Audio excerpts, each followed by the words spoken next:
Good morning, everyone. Welcome to Regenerative in the Middle of the Mitten. I'm Marie Coper, group leader of the Mount Pleasant chapter of Citizens Climate Education. We've got a great panel here this morning that we want to share with you. I'm sure you'll find our panelists very friendly as well as knowledgeable and eager to answer your questions. So type them in as you think of them, type them into the chat, and we'll get to as many as possible at the end of the program in the last 30 minutes. Okay. As I mentioned, I'm Marie Coper, group leader of the Mount Pleasant chapter of Citizens Climate Education. CCE's mission is to help us effectively use our duty as citizens to educate ourselves and members of Congress about needed legislation. In this case, ours is Climate Solutions. Our sister organization is Citizens Climate Lobby, in which citizens practice democracy by advocating directly with our members of Congress about that legislation.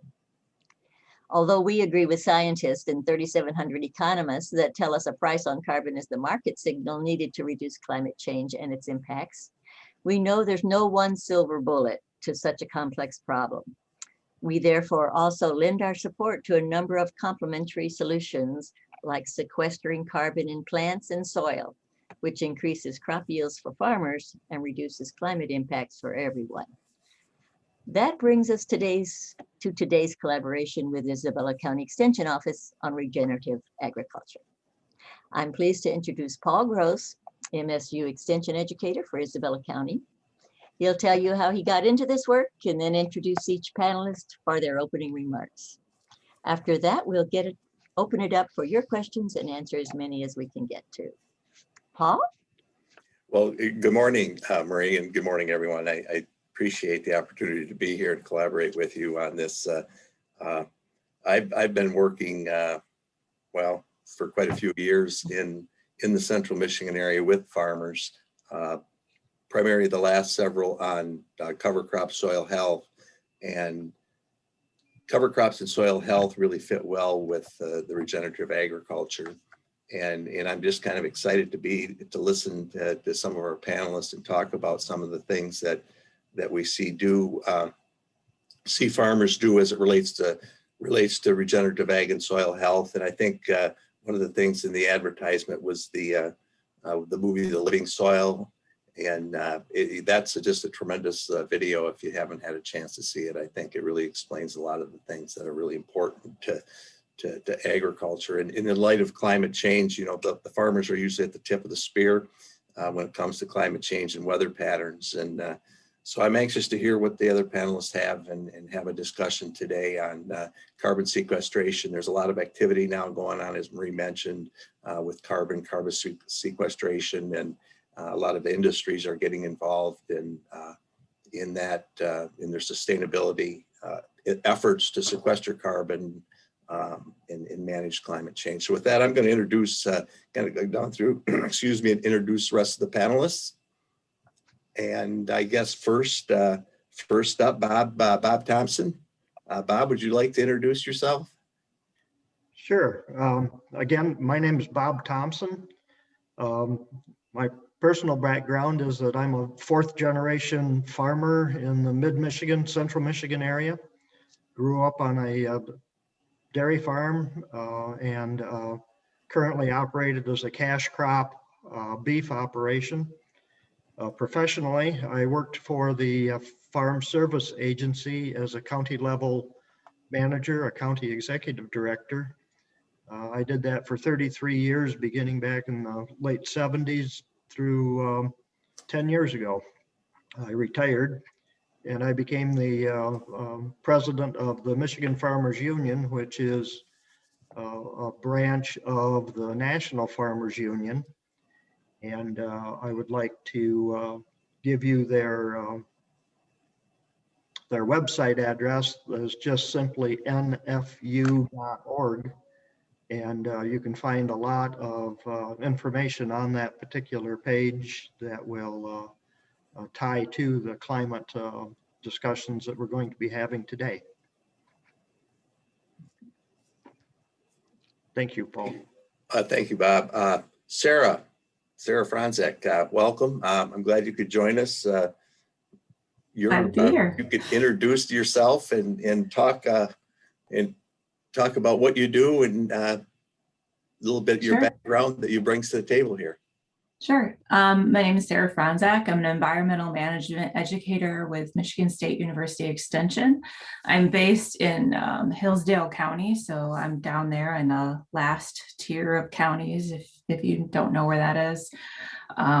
So I grew up in Southern Michigan on a laying hen and row crop farm. And I have a master's degree in ecology. And I kind of use that to work, and I've worked in conservation as a watershed technician, as a MEP technician, so a lot of different sort of conservation jobs. But I also have worked as an engineering coordinator for a local municipality and a biology instructor. So I have quite a variety of experience sort of surrounding water quality and soil health. So I use all that experience and I work with farmers through extension to help them make choices on their farms that affect the environment. Thank you, Sarah. I'd like to introduce Aaron.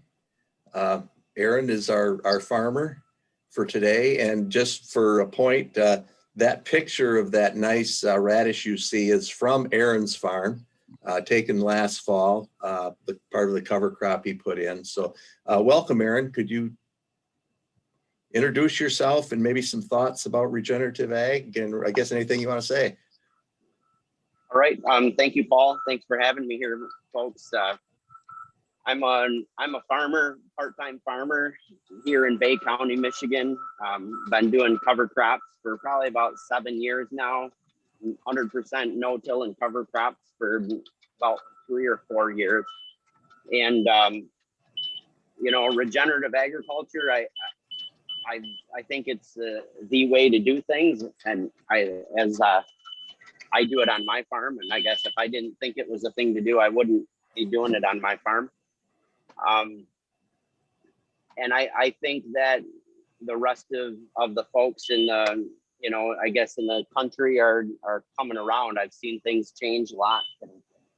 I've seen things change a lot over the past 7 years that I've been involved in this, from, you know, regenerative ag not being in magazines or talked about much, to, you know, Successful Farming or Farm Journal having a whole magazine or a whole magazine dedicated just to it. And you know, so I've seen some great improvements. I think it's a great thing to do, but it takes quite a while.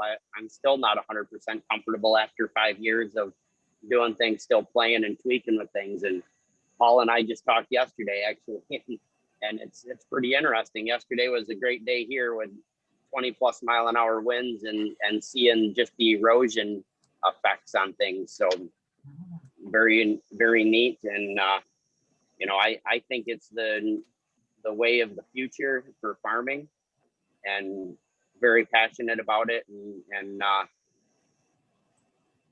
like to be involved in this stuff because I think it is the way to go. So and my, you know, I guess I say my real job is I'm a mechanical engineer.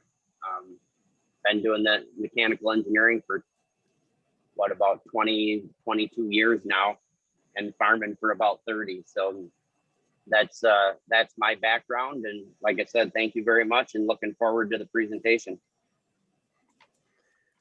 Well, I always appreciate Aaron, talking with Aaron, because he wears his engineering hat and he wears the farmer's hat about adopting these practices. And it keeps my feet kind of on the ground as to when I start thinking of and suggesting different types of practices, and he will ask those tough questions about the risks that farmers take, the economics involved in those things. So it's fun to talk. I think he's going to be a great addition to the panel here today. So the last panelist, Brendan, would you like to introduce yourself and a little of your background and some of the work you've been doing?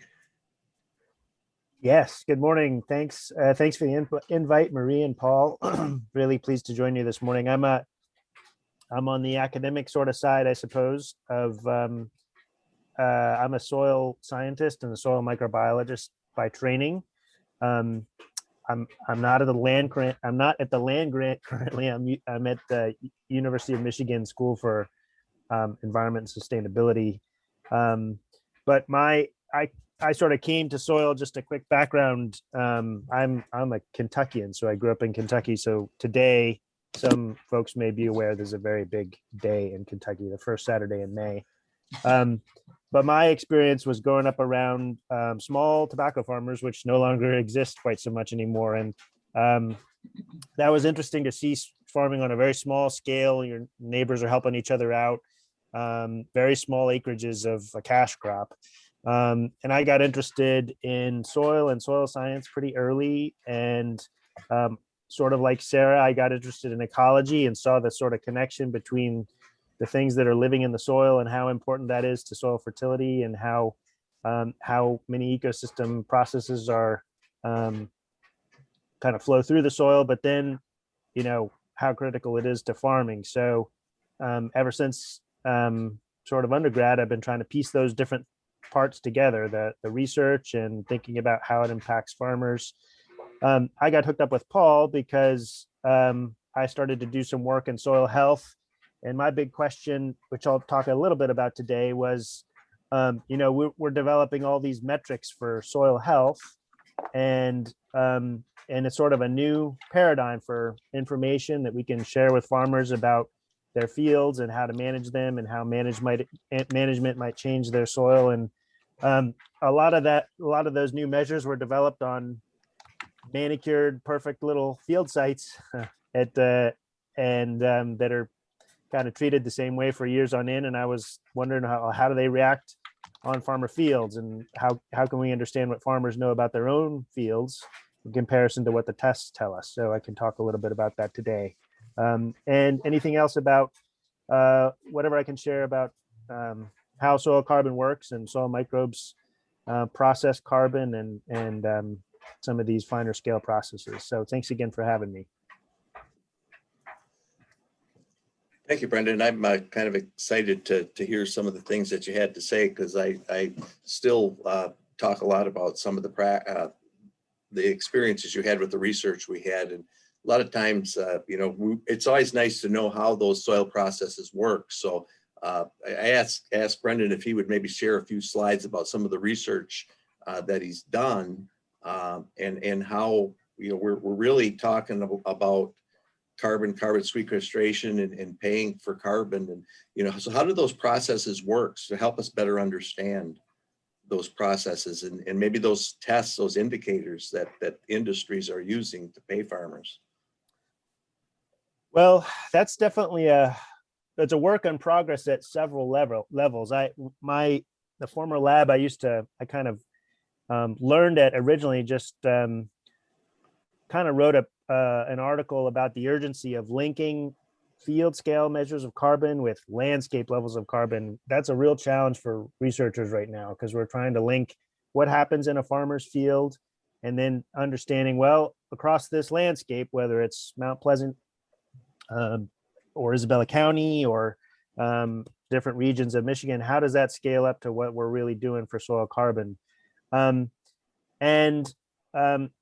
Within that same sort of paper, and I'll list some of the recommendations that they suggest.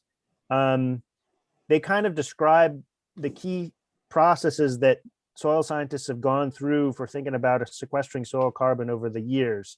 And it used to be thought if you plant a lot of plants that have really carbon that's hard to break down, then that would be your best strategy for building soil carbon. So, let's say corn stalks compared to soybean stover. Corn stalks is going to take a while to break down. You maybe rotated through corn years ago and you still see the stubble in there and it's hard to break down. Well, that's kind of, there's been a little bit of a shift in that as we've looked closer and closer at the microbes, and especially what's going on underground. So much of the carbon that's coming in both above ground and through the roots is getting processed through soil microbes that are consuming that carbon. And every time they consume that carbon, microbes they're like us. They eat, plates of food like us, plates of carbon, whether it's, the eggs I had for breakfast or bread, and then they breathe out CO2. So the fields are breathing out CO2, but every time they do that, they're also adding a little bit of CO2 in their biomass to the field.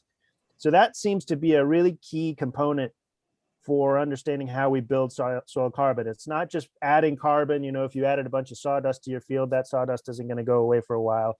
It's letting the microbes do the work of processing that carbon, and that seems to stabilize it more. So that's a key component. And then along with that,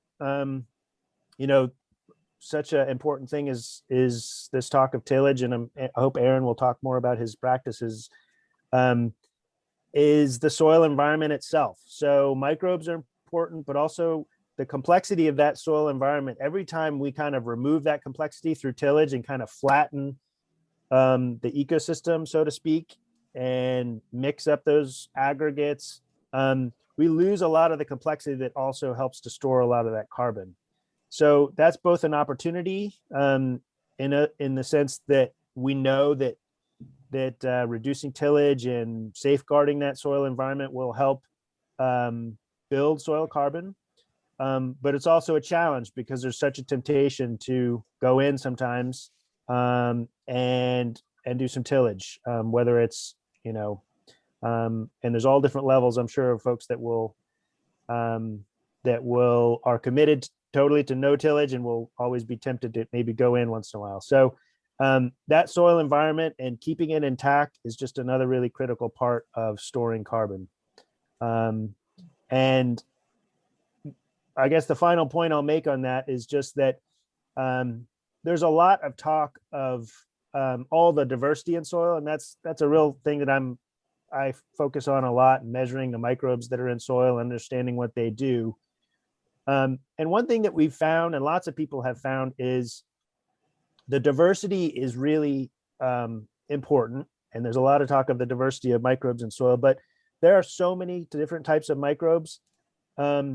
It's not even that you change the diversity so much when you till or when you manage soil badly. There's still a lot of microbes there. It's more the microbes that you favor when you treat your soil right. So microbes that are eating sort of fresh carbon and turning over that fresh carbon, rather than microbes that are adapted to an environment where they're going to thrive in a system where there's no vegetation on the ground over the winter. They're just going to consume that carbon. They're adapted to that harsh environment, so to speak. And the diversity might change, but the composition might change when you treat soil differently. So diversity matters, but it's really the composition of the microbes that you have in there, and that's a real focus of research too. So I'll leave it at that. And there's it gets complex pretty fast, but I'm happy to answer questions at whatever level before I go too much further.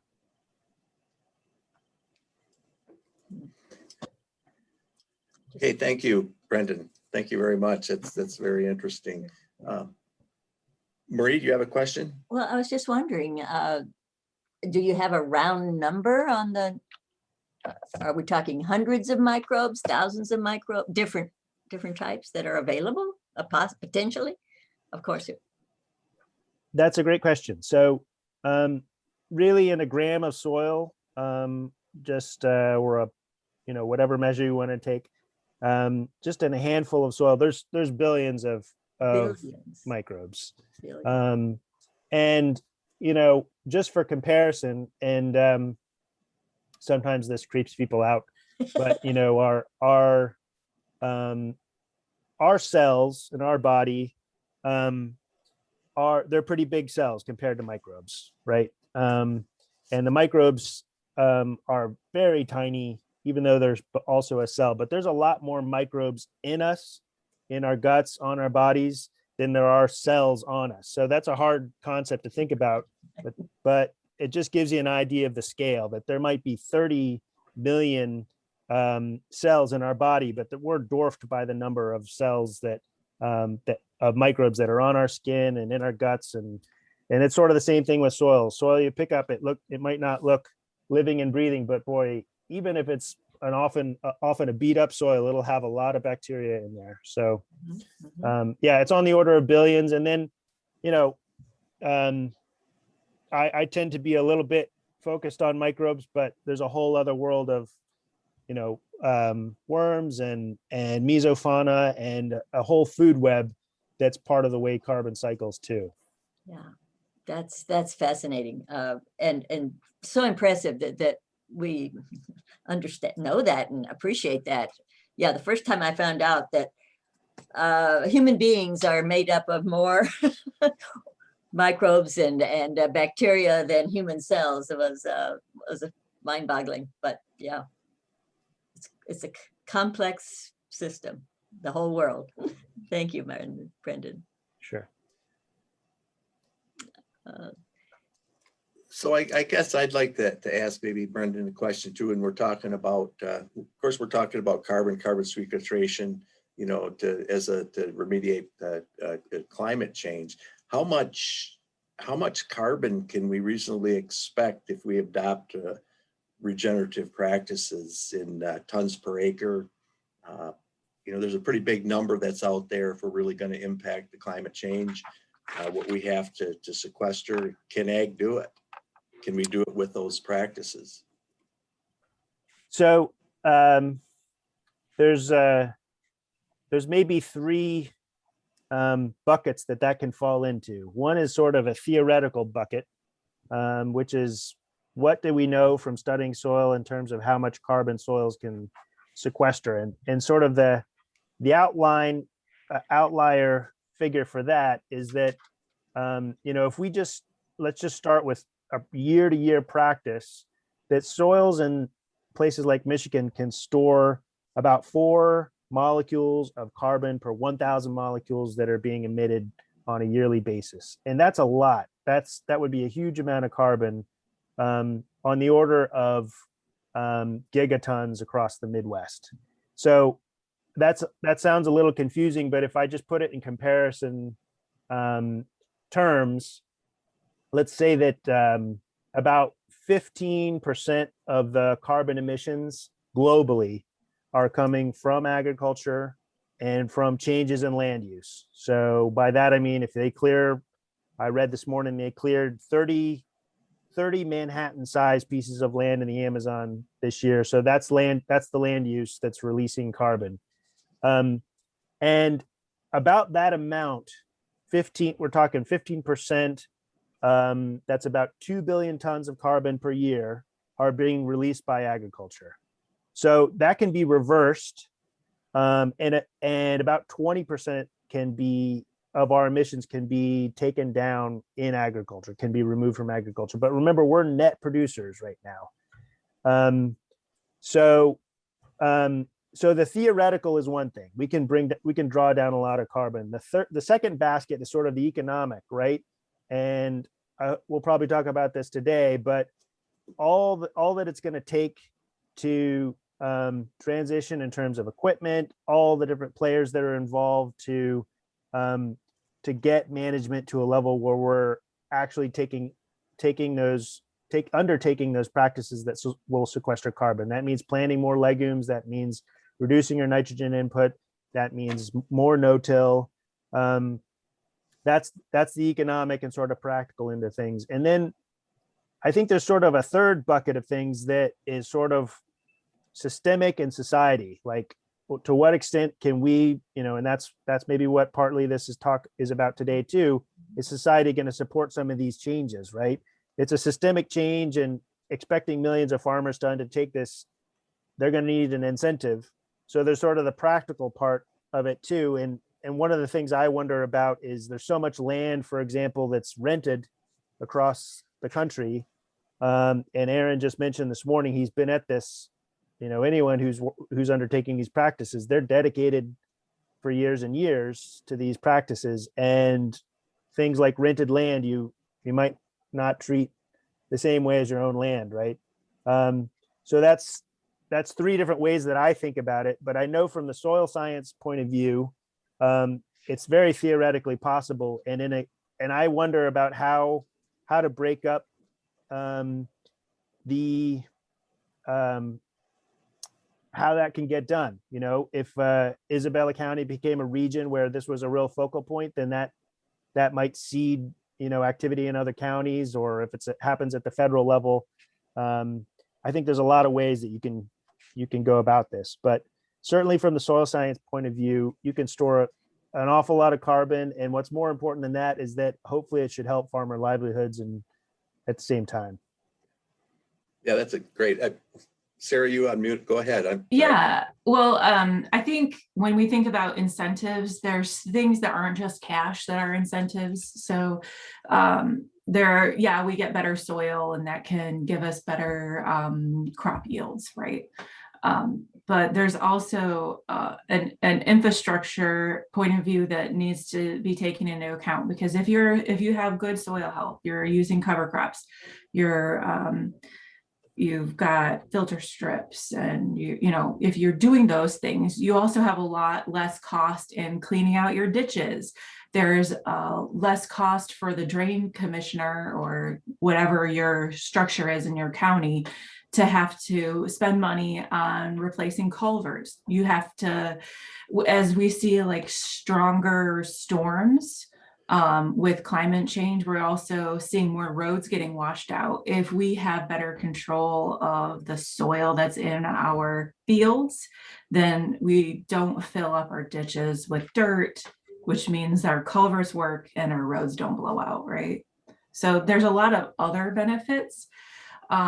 There's also benefits connecting the rural landscape and the more urban landscape, because our bigger cities tend to be at the mouths of rivers, and they see a lot more flooding than we do in rural landscapes. So there's a connection there that should incentivize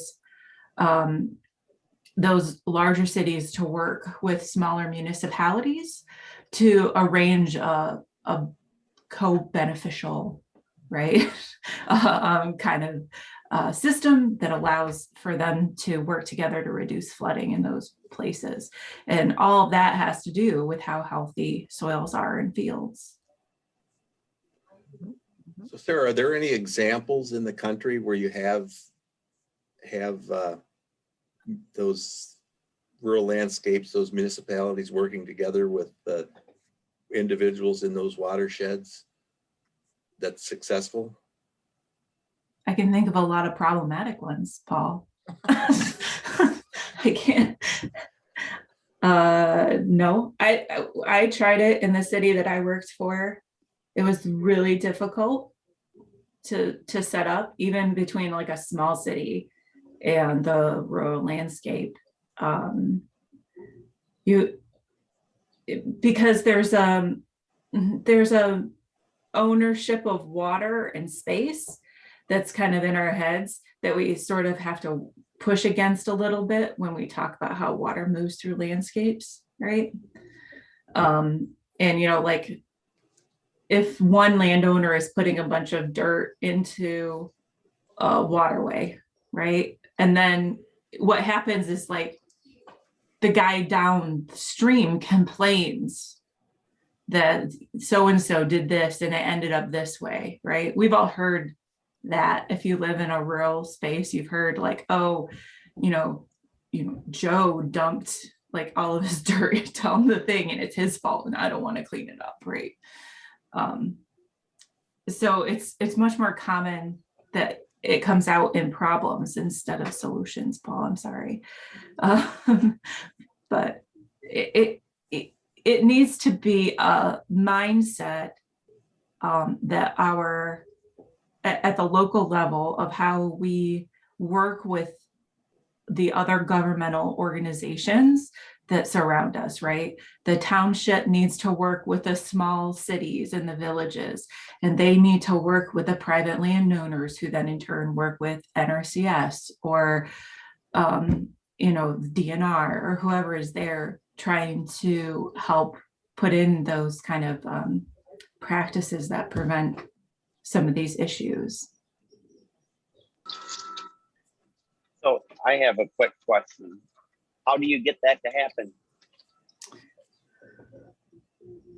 Are those policy questions? Bob, Marie? That's what I'm thinking. So, yeah, so just one, I guess, thought comment is, you know, it's interesting that you talked about, you have the different companies, different state organizations, federal organizations that it's how do you pay for this stuff? And every business has its own way of doing things, right? And you have to convince whoever makes the decisions within that organization what to do, how to do, what they're going to do, and set the goals and so on and so forth. And the interesting part of that is every farmer is the same way, right? Every farm is its own business and everybody does things differently, right, wrong, or indifferent, right? I'm sure they think it's the best thing to do, and that's why they make the decisions they do. So then it's a matter of how do you influence stuff like that. And I don't say unfortunately, every company makes decisions primarily based on economics, right? So it becomes an economic question, really. You're going to hear a beat here in just a second, so ignore that. But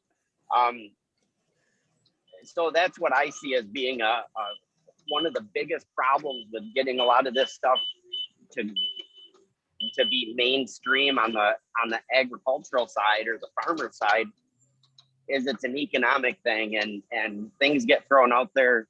You have less equipment, it helps your bottom line. One of the biggest challenges I see, and I have seen in my doing things, is farming is the economics is a year in, year out thing. So the economics are done on a yearly basis, and the cover crops and stuff like that are really, it's a long-term thing, and those two don't match up. Even if you wanted to do it, it becomes very difficult because the money isn't there, the capital isn't there. And what I have seen over the years of trying to do these things with, I call them strategic partnerships, trying to partner with different organizations like the Nature Conservancy or Michigan State Extension. They need to have the money, right? So the capital is a huge issue with all of that. So anyway, I'd be interested to hear comments on that. One thing that came to my mind when you said that farmers are kind of year in and year out, and so cover crops are a hard sell. I see a lot of livestock farms that adopt cover crops easier. And I think you're right, it is a mindset thing. When you're dealing with something that's there all the time, you're not really thinking about like my crop year. You constantly have like your livestock enterprise, and sometimes cover crops are there to help the livestock as a food stock, right? But I think it's a different kind of mindset, and I think some livestock farmers tend to take to cover crops a little bit easier because of that. I mean, maybe I'm grouping them together too much, Paul, but you have more experience. I wondered, just on basis of scant reading, I'm asking you experts, it seems like I've seen some areas where farmers who are doing, farmers talk to their livestock raising neighbors and trade off. Does that make sense? Do you know of any of that sort of thing happening, so that the from the other's enterprise? So one of the principles of regenerative agriculture is the introduction of animals into the field somehow, into the system, right?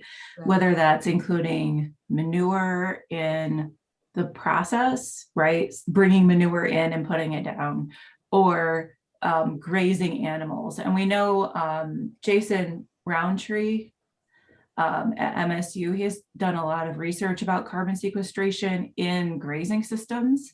So that's some really cool stuff to look at if you haven't seen it. But have it, like, if you are a crop farmer, working together with the livestock farmers in your area really provides an excellent service for your soil. And I don't know, maybe Brendan, do you have any research about introduction of manure? Could I make one comment on that? I guess I agree with you 100%. You know, there's a lot of research out there that if you want to, and they kind of say, if you want to supercharge the health of your soil, cover crops and introducing livestock and all that is the way to go. And I agree with that 100%, but I will tell you, I've tried to do this for probably 5 years. Very, very difficult for a crop farmer to partner with a livestock person for various reasons. And we could spend an entire probably 2-3 hours talking about that. But if you want to do it on a large scale, so if you want to make it scalable, and I guess my goal with a lot of this is looking at it, how do you produce a system, introducing things and be able to make it scalable, which means where it works I say everywhere, but on a larger scale. And I always go back to, there's a reason that it used to be when my parents were kids, that everybody had livestock and 80 acres and livestock and very much diversity, right? And you'll hear that in a lot of discussions. But there's a reason people went away from doing that, because some people like it, some people don't, right? They're specialized in certain areas. And it's a tough thing, but how do you start simple? And then you can always get complex, and everybody, you start getting complex. And I think there's a lot of tweaking that has to happen on every individual farm when you start doing that. Whether it's, my problem is location to a livestock organization or company. I can't put manure on, or I wouldn't say can't. It becomes not very financially feasible to put manure on because of hauling the manure. It doesn't work very well. So there's a lot of things that come into play there, so it's how do you implement these things on a large scale, so it actually, or how could you do it on a large scale, and then get into a little bit more detail from that perspective. I guess I'd be interested to hear your thoughts on that. I have a few thoughts, but I don't want to take over the conversation. We could talk offline or something too. I have a huge passion around this, as Paul will attest, and I would actually like to see this. So I'll frame it out very simply. I'm actually just got on the board of directors for the Soil Conservation Service in Bay County.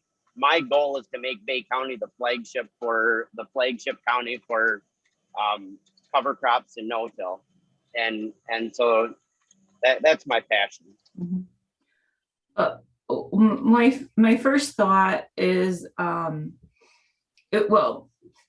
of the big issues for me is the fencing, right? When you put livestock out there, you need fencing. And so then I think about how I can pay for fencing or movable fencing. And then I think about FSA and NRCS and how they can help with those kind of things. The hard part is that you have to have, according to their standards, you have to have livestock out there for a certain amount of time. I don't know the standard by heart. But it's not very regenerative agriculture friendly the way it's written. So having support of that in policy through NRCS and their EQIP program, that would be really helpful for regenerative agriculture. So you can provide temporary fencing to animals if you could get them there, right? The second thought I had is about the manure shed project that LTAR is running. And I think most of that's been focused in the like Pennsylvania, North Carolina area, some in like that section, Virginia.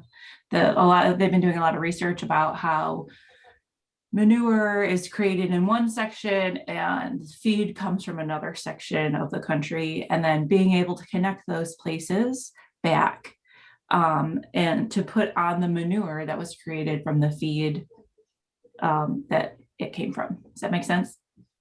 So they're calling that concept manure sheds, and they're working on characterizing those across the country.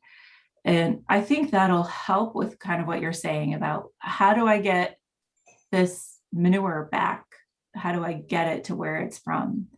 And, you know, part of that comes in the technology too, of processing manure, getting some of the water out, say, so you can truck it longer distances. Those are all really helpful with that kind of an issue. 100% agree. So you talked about policy, and I think it's time to maybe have Bob, you know, some of the, oh, I'm sorry, Marie. No, that's You have a Bob's question. fine too. Yeah, go ahead. Yeah, I just think we, you know, how do we influence, how do we, I guess influence is probably the best. How do we influence policy with some of the data that Brendan's generating and some of the issues that we have? Bob, can you talk about that a little bit, being with Farm Service and National Farmers Union over time? Well, thanks, Paul. And I think the earlier comments are well taken. I think that your farm economy is what typically drives conservation measures. Over my lifetime, when the ag economy was thriving, more farmers took more of an interest in adopting practices. They had the resources to do the practices, and they allowed themselves the luxury of making things happen. As far as establishing policy, I think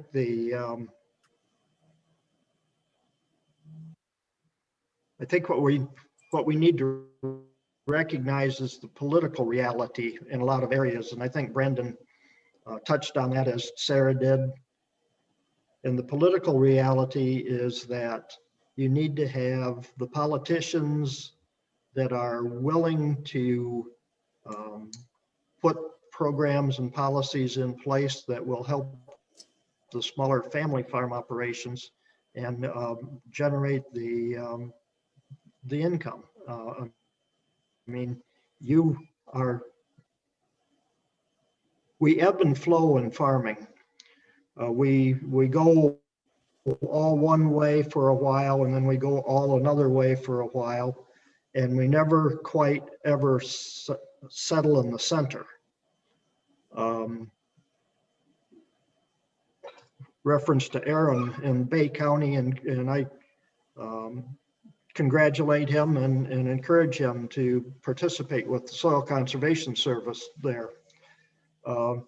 Back in the mid-70s, there was projects, policy initiatives that were forerunners of what we know as the EQIP program,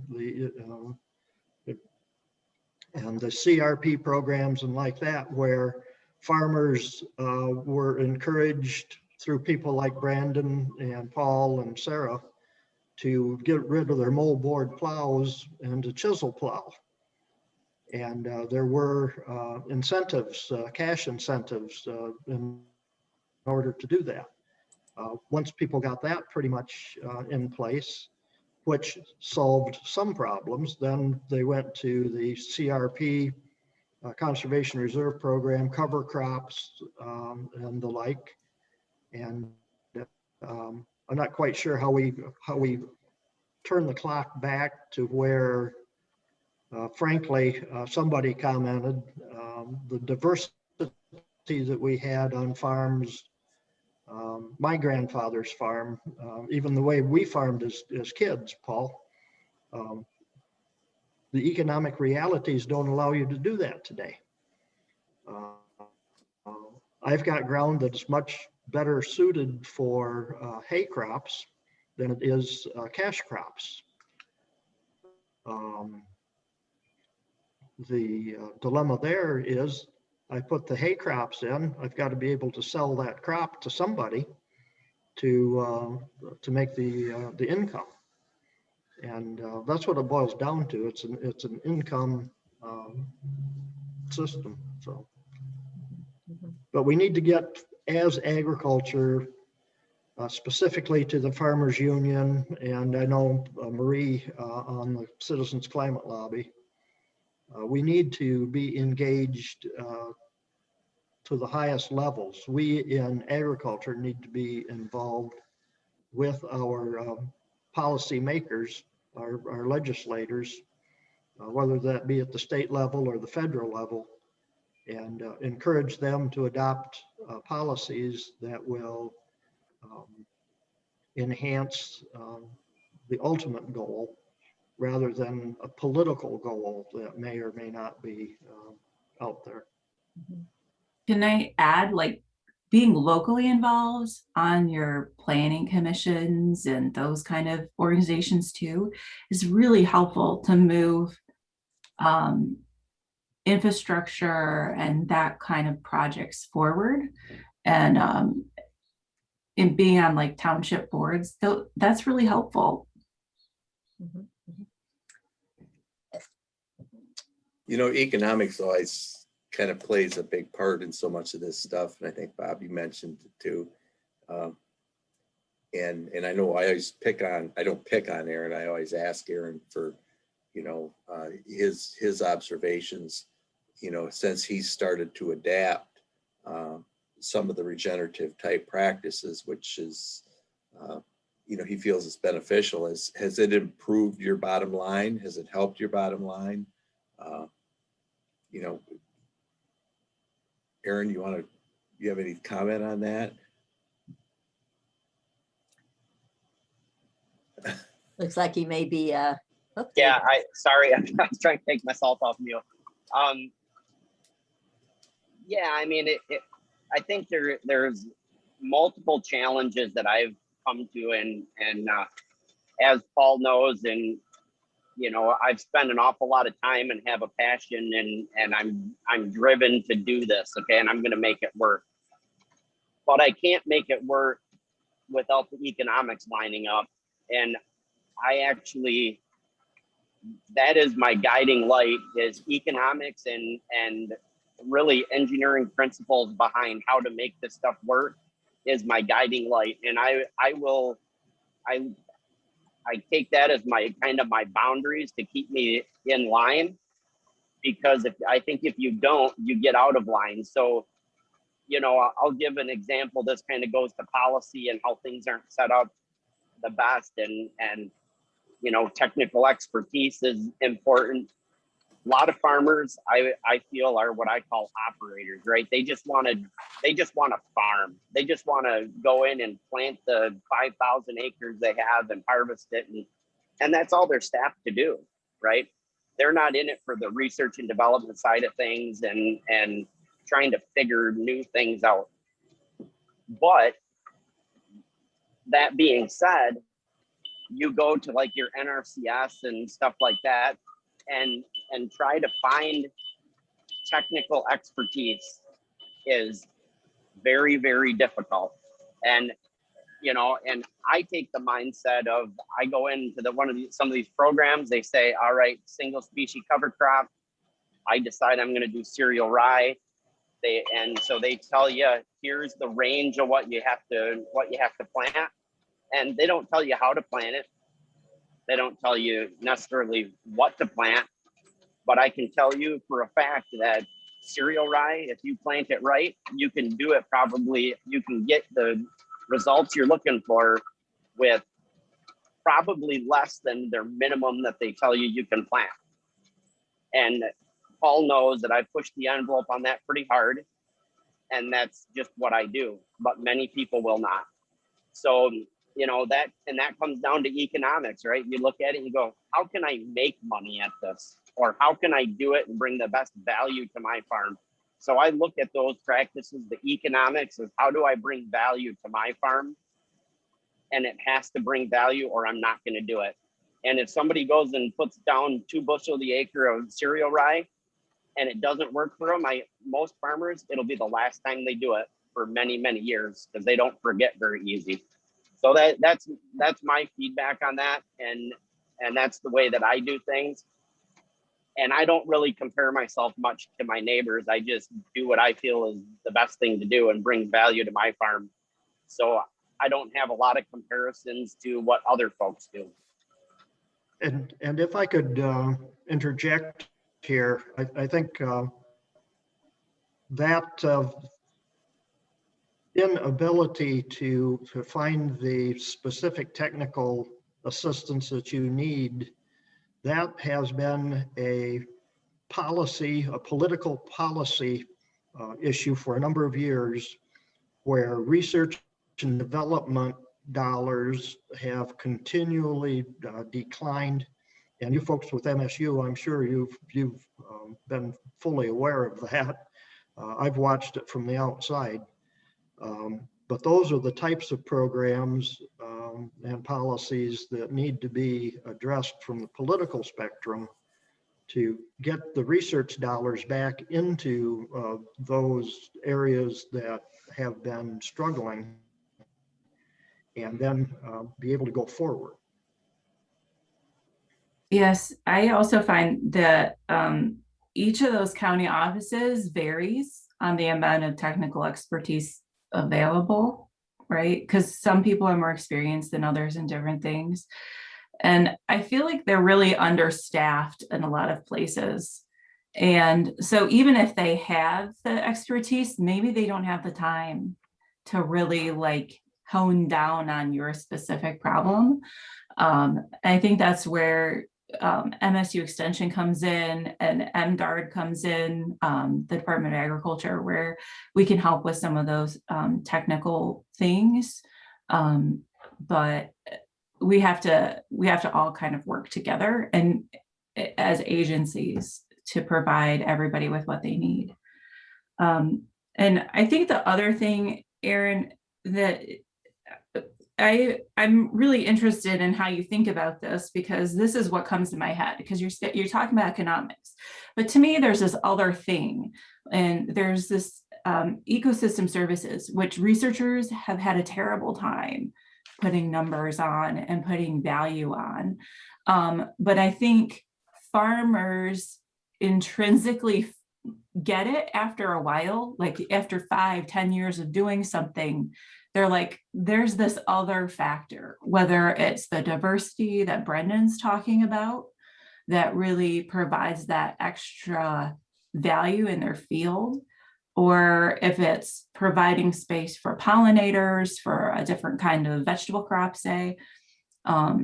There's those ecosystem services that we don't talk about like we should when we talk about economics. I agree. I mean, I agree with that 100%. But I think, you know, the first step, if you want it to be scaled up and things to be done at a large scale, those things become like putting pollinators in, putting stuff aside for this, that there's complexities involved in that. And that means farmers have to understand that, right? And I would say that I believe that, and this is my own opinion, right? I don't have anything to back it up other than observations and my thoughts. But I believe that there's a lot of farmers out there that they don't understand the chemistry behind, they don't understand what chemistry can do, which most of the stuff that we talk about ends up being some level of chemistry involved in that, right? The microbes, all of the things that are in the soil, it's very complex how all this stuff works together, which is part of the reason there's not good numbers on it, because they're starting to understand. And I feel it's because they just got to the point where they can measure some of these things. but a lot of it comes down to complexities. And there's a lot of farmers, they do it the way they do it because dad and grandpa did it that way, right? And it works. And there might even be some out there that they till the ground because they like tilling ground, right? I mean, there's a lot of social things behind some of this too, but in order to make changes, it becomes challenging. I think you have to have a real understanding or have people that do understand it. So there's a lot of challenges behind that. But I agree with you, that there's a lot more behind it than just, that you say economics. Economics is a big thing, right? A lot that impacts it. I'm thinking as you are discussing this that a couple of things in terms of how to socially address this, and that is that I've seen that the state of Michigan is putting a particular emphasis, I know, on helping municipalities address their abilities to cope with the climate impacts, the flooding and whatnot that you're talking about, and that ties in so well with the whole watershed concept, and how to. I'm thinking that if the state entities can be helpful, because I think we're just at a critical time right now when there is real interest in doing that, combining these silos, if you will, of different interests, but seeing how they overlap and how to help them work together for a greater effect. And I agree 100%, Sarah, that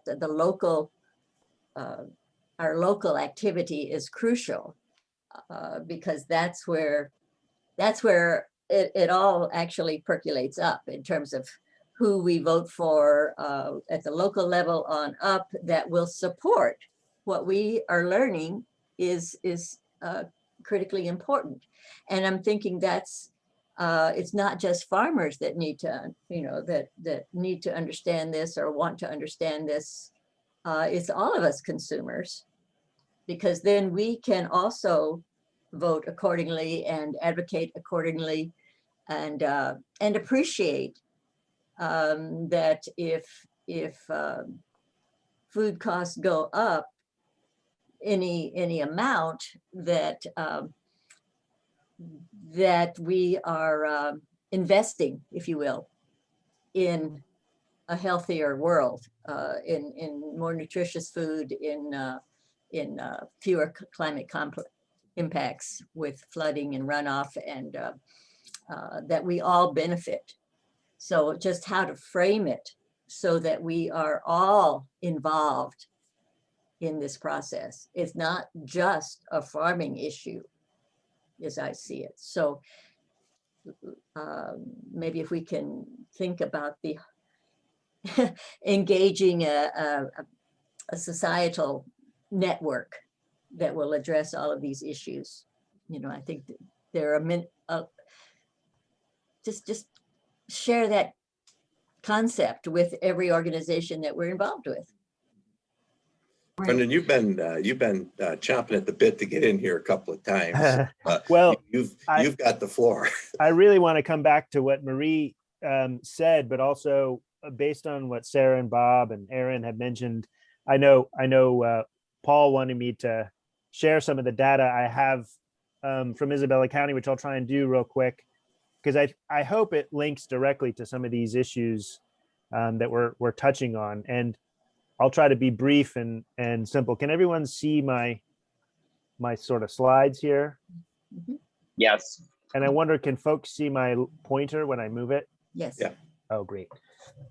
So with a lot of help from folks like Paul, we did a study measuring soil health across the state. We picked 3 counties representing 3 different regions. This is Presque Isle. This is the middle of the Mitten. and this is Van Buren County. So 3 different soil types, and we measured soil health on grain farms. We asked farmers to pick out numerous different fields, including their very best, what they considered their very best field, and their very worst field, a problematic field. And then we compared it to other fields, like a field that wasn't under row crop production. So it could have been CRP ground, it could have been a hay field, something that wasn't in row crops. And again, we're coming from the point of view that, a lot of these soil health measures, they're developed on these sort of pristine field stations, and we say, oh, look, we do no-till and till, and we get these different numbers, and now we have a way forward to measure soil health. Well, what does that really mean on farms that are a lot more complex than than some of these controlled field trials? So some of these are going to look a little messy, but I'll just try and take you through them. So north, central, south is at the top here. And then this is just how the farmers described their different best fields and worst fields. So, how they yielded was a big determinant of whether it was a best field, but it was also things like drainage, disease.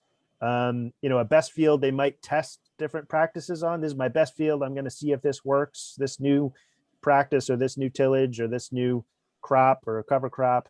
And then the worst fields, it wasn't just yield, it was also how the soil worked and the chemistry was off, or they knew it had a bad management history. So a whole collection of different reasons why farmers chose the fields that they chose for best and worst field. And again, mentioning that, when these controlled field trials, we might do real contrasting managements, but a lot of these had a real overlap or a real diversity in the way that they were managed. Some were no-till, some were chisel plowed, some were a mixture. Depending on the crop, some had different rotations. So we're kind of taking that a little bit out of the equation and saying, okay, it's not just down to the way that they're managed necessarily. And here's a big take home. So this looks a little bit complex, but I'll take you through it hopefully clearly. So these are the different regions: north, central, south, and these are broken down by different measures of soil health.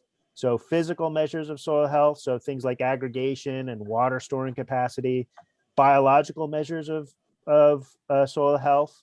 So those are things like carbon and nitrogen turnover, and then chemical. So pH, nitrate, potassium measures, things that you might get in a typical soil test, and then an overall measure of soil health. And here in the center is Isabella County.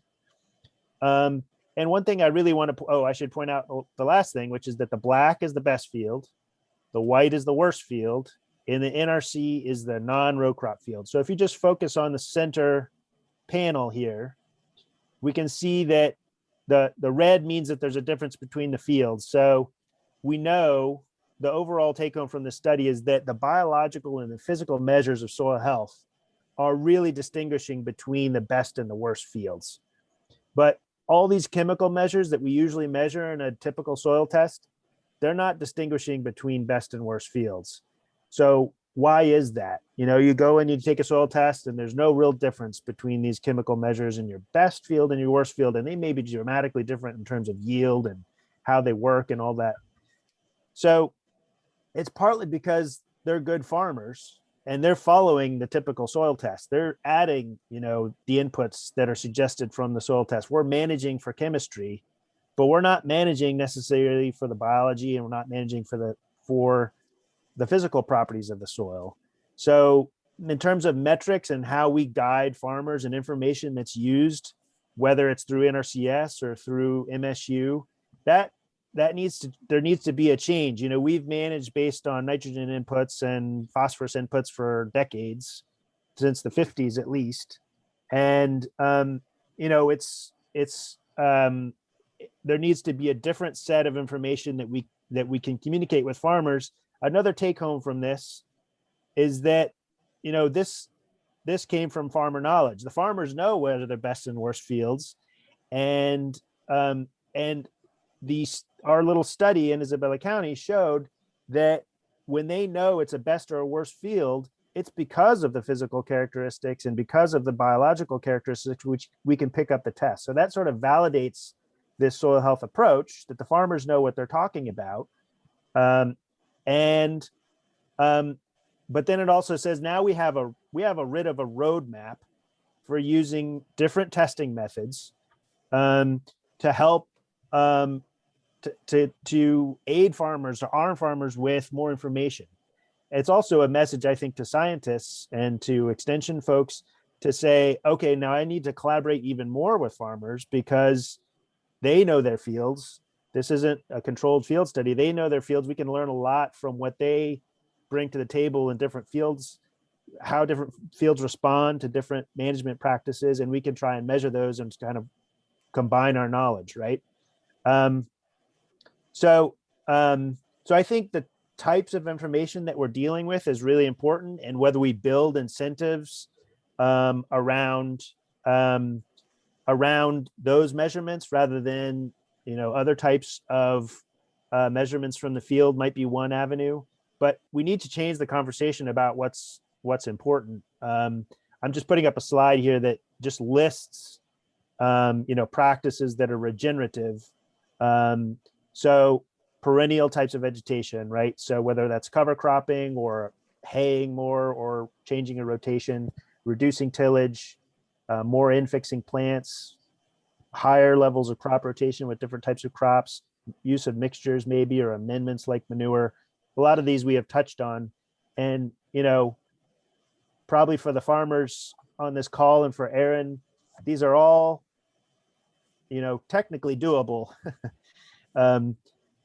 Economically, it's a different story. So it's bridging these known practices, linking them up with things that we can measure to verify that they're working, and then incentivizing them or making them work economically. So that's hopefully links up a few of the things that folks have said, and we can talk about those. But then also, I think Marie's point about linking these to bigger other issues sort of downstream of agriculture, maybe we can talk about too. So I hope that makes sense.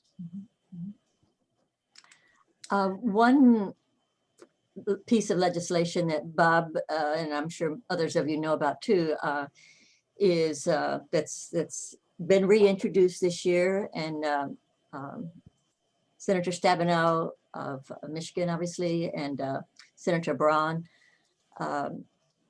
It's a bipartisan piece of legislation. It's called Growing Climate Solutions, and it's gotten mixed responses, but it does deal with so it's about helping farmers enter the carbon offset market, which has controversies. Some people think that's just allows polluters to pollute more, but it is designed to incentivize and give farmers a payback for adopting adopting methods like regenerative farming that do sequester carbon in the soil. And they realize that varies a lot, as Brendan's noting, so that part of the legislation is a whole mechanism for evaluating soil, and so that farmers can know what they've got and can sell it accordingly to people that want to buy offsets.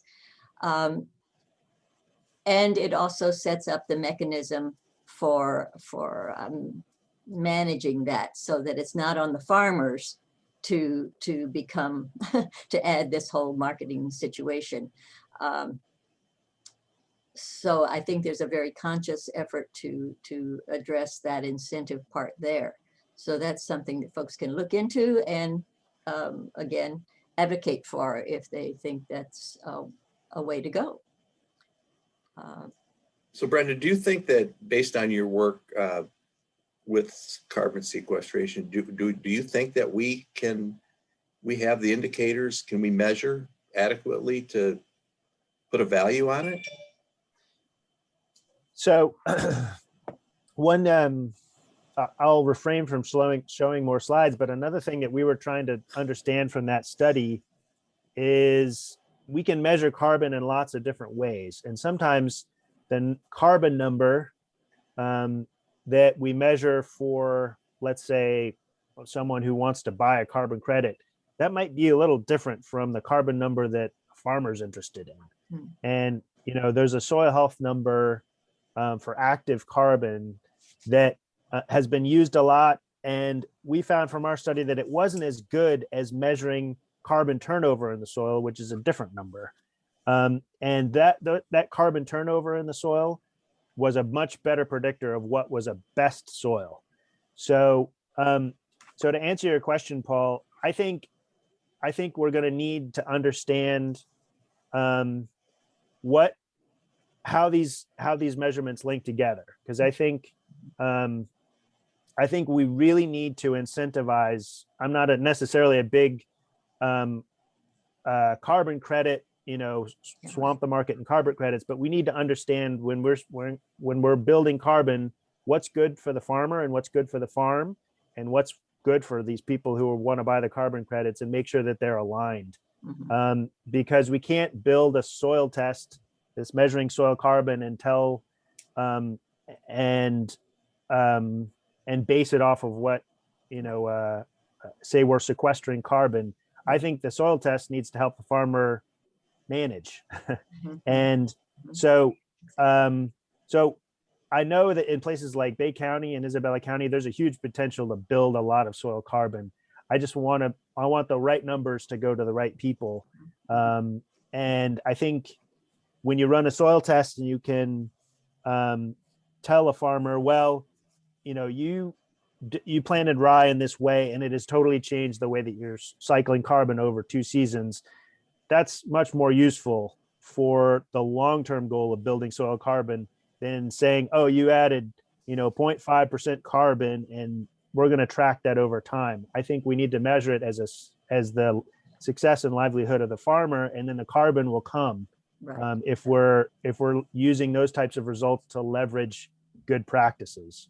So, and to me, once those good practices are leveraged, and I think this goes a lot to what Marie and Sarah are saying, we need to be able to link some of those positive practices with what's happening downstream, so that if, the Maumee watershed is up in arms about what's happening in Toledo, they need to be supportive of farmers rather than blame farmers in some ways. We need mechanisms to support farmers. And rather than just say, we're going to impose, we're going to bring the EPA in and impose all these restrictions. I think the way out of this is through these types of regenerative practices and finding metrics to support them.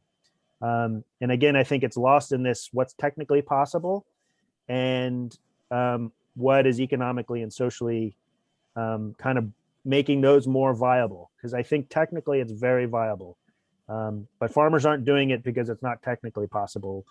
All the practices that I sort of flashed up there, they're all very doable. Any competent and engaged farmer can do them with a little, but the incentives to do them and the economics to do them I think are the problem.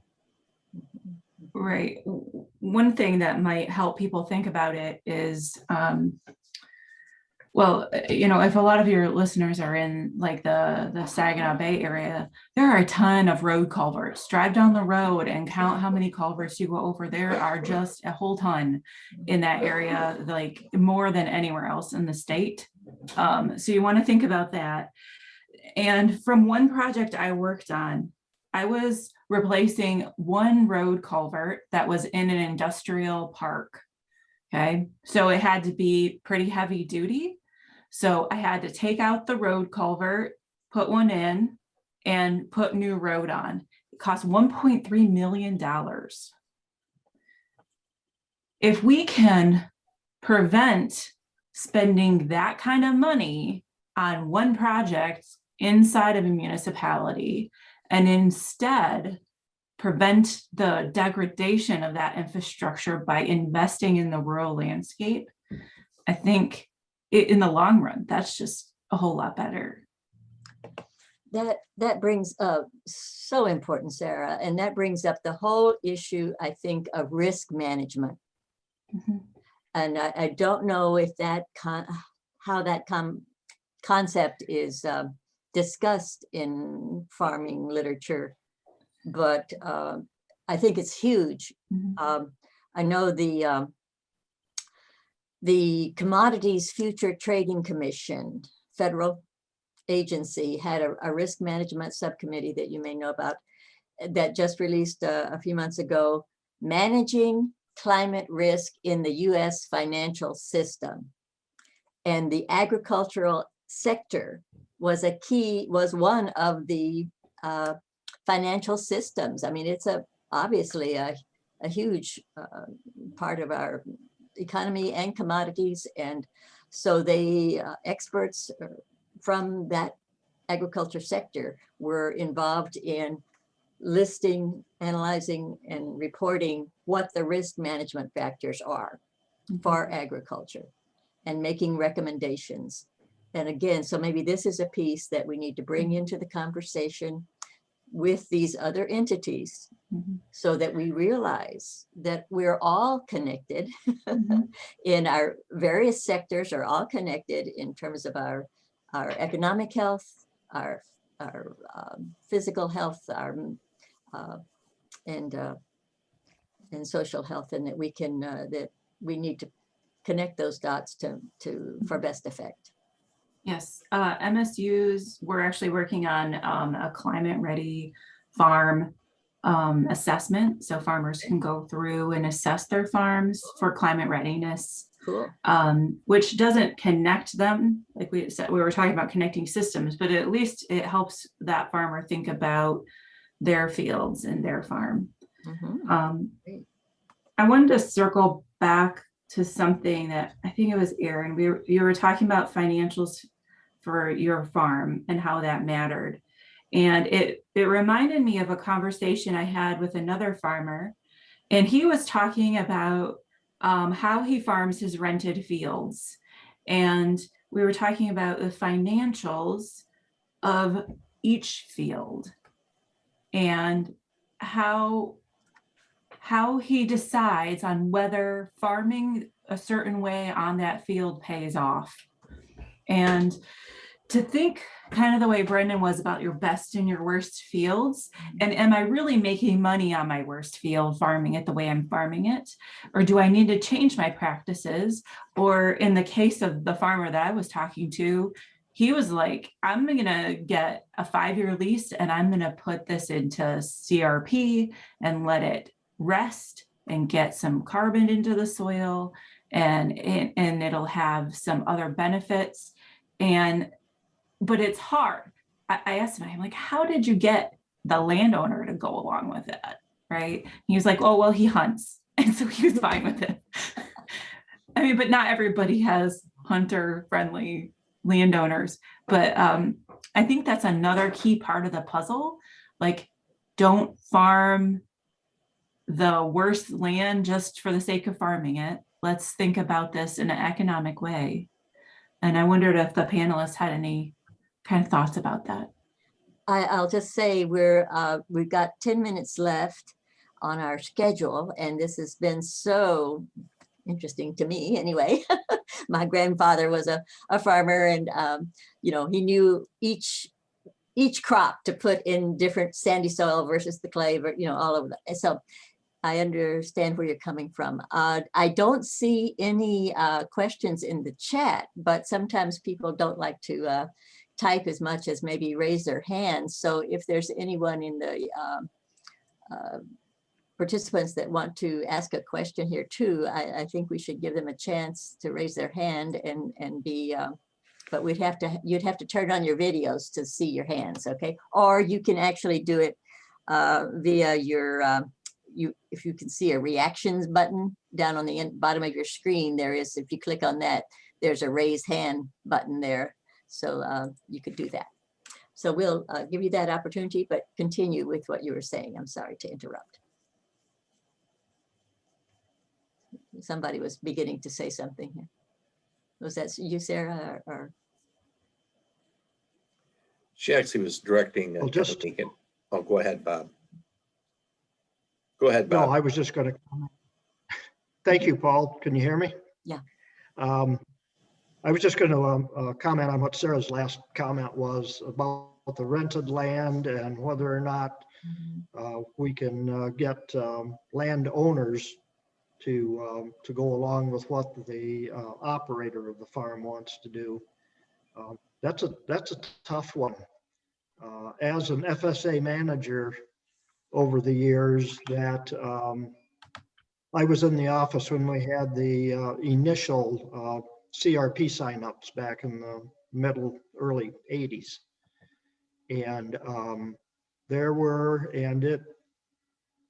the purpose of CRP has completely changed over the years from its original inception, which was to take productive land out of production and put it in a conservation use in order to get production off the market.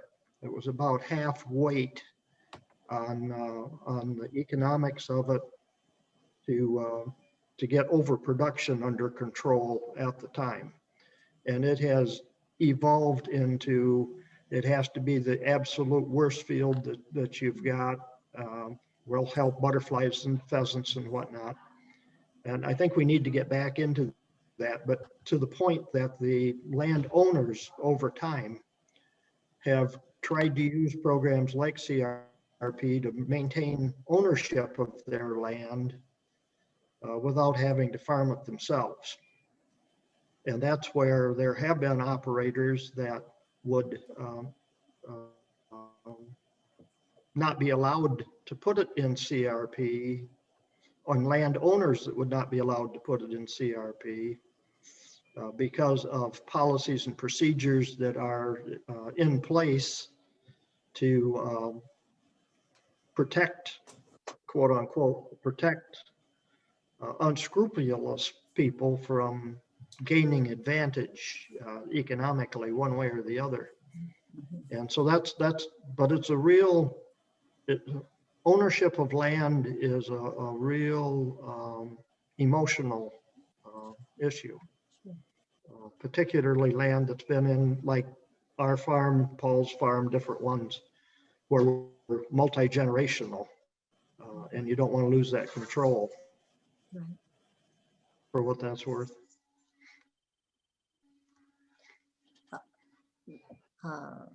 So I have one comment there. I think it's great that like for CRP and stuff, I agree 100%.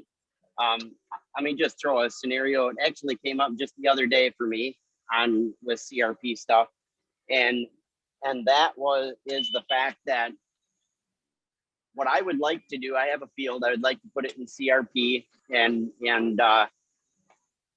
it's light ground. I feel I would like to put it in there. I'd like to put some livestock on it and be able to put it in there for the 10-year period, right? But the policy doesn't, the rules make it so that you can't do that. So you can't graze it, at least in my county, is what I'm told. So you can't graze that land. And this goes to the point of introducing livestock into the operation and stuff. It's a very good avenue for me to be able to do that. I mean, I have things lined up where it'd be really awesome. Economics would line up a lot better. You know, there's a risk. I don't have livestock today, so now I have something I have to learn. Not opposed to doing it, but things don't line up. So I put it in CRP. And I suspect I rent the land. CRP is gonna, if it pays for the rent, that's about all it will do. So it's not, then you're taking it out of production, but economically you're breaking even, and that's about it, right? So it just changes the dynamics a lot when you start talking economics. Well, and that's another one of my pet peeves with policies. We can have lots of them, but that one policy contradicts another policy. Our goal of one contradicts the goal of another. And, you know, as consumers, can we advocate with our legislators to work for greater consistency? And that's not easy. That's not easy. They have every issue on their plate, not just agriculture. And every vested interest in every issue is hammering at them and urging for their own logistical, their own economic reasons or ideological reasons for different positions. So it's hard to keep track of what the left hand and right hand are doing. There's no doubt about that. But I think that's our job as citizens to really help our legislators at every level understand the concepts better that they're voting on. And I've had legislators say, you know, we can't keep track of everything, and we need constituents to let us know what is important and why. So urge you to take that on. Yes. So one thing I want to mention, I think it's an interesting concept, and this is something that I've brought from, you know, my career in corporate America, is I've seen a lot of metrics over the years on stuff, and I've come to the conclusion that metrics are great, right? And they can be good, but the right metrics are very important. If you have the wrong metrics, it can actually be very detrimental to a company, a business, right? So that's where, and I think it was Brendan, I'm terrible with names, but I think it was Brendan that talked about measuring carbon and getting on the right, you know, basically on the same page with measuring carbon, right? So you're doing the same thing, and that's kind of, to me, that's along the lines of having the right metrics, and then people start to align better. These different groups start to align. So it's just interesting when you start talking that stuff. Very much so. And this is a little bit reiterating what Aaron said, what Sarah said, but I suppose in terms of metrics and practices, if we can sort of build out and say, well, we're going to manage for soil health by doing these regenerative practices, and then we can go downstream, let's say, of the field and say, well, this metric that we're using to measure, you know, improvements in farming, improvements in soil, this links up pretty good with an improvement over 2-3 years in water quality across this corridor or this drain, whatever it might be. Then, you know, I think that ultimately that builds in a little bit what Marie is touching on too, about building some of these coalitions, right? So the folks who are interested in water quality, they see the value in soil health more concretely. You know, right now, sometimes it can be a little bit tenuous, that connection, but building those connections and saying, okay, there's a direct relationship between supporting, you know, greater expertise in my inner CS office or Paul's office, and what's going on with the drain, and that, you know, now I can get a discount from my drain commissioner or something, or the folks who, you know, from Ducks Unlimited who say, oh, well, the you know, wetlands in this area are much better. Those types of coalition building, I think and I think it's what's a key point that I'll finish on is just say, you know, I'm excited about building soil carbon. That's a great thing, but it's another one of these things. Well, you know, last decade it was, you know, feeding the world, or last decade, you know, we're always asking farmers to do a bazillion things, and now we got to say, oh yeah, while you're at it, can you build soil carbon so you can save the planet? I think the focus is less helpful sometimes to say we're going to build soil carbon and it's going to offset emissions than if we say we're going to do all these things and we're going to improve soil health, we're going to improve farmer livelihood, and at the same time we're going to help water quality. Oh, and by the way, you know, this is all going to help with soil carbon, and we'll figure those measurements out. But I think some of those combining some of those other things together could be more powerful than just saying, let's go hell for leather and build soil carbon. Yeah. Well, we're getting very close to the end of our time. Whoops, actually, we're a minute over. Paul, any closing thought there you want to Well, you said the time was up. Actually, Well, this has been very interesting to me, and I think there's just so many moving parts of the whole system, and I think it kind of starts. I think borrowing a piece from Aaron, the strategic partnerships that are important, up and downstream, from a water standpoint, from economic standpoint.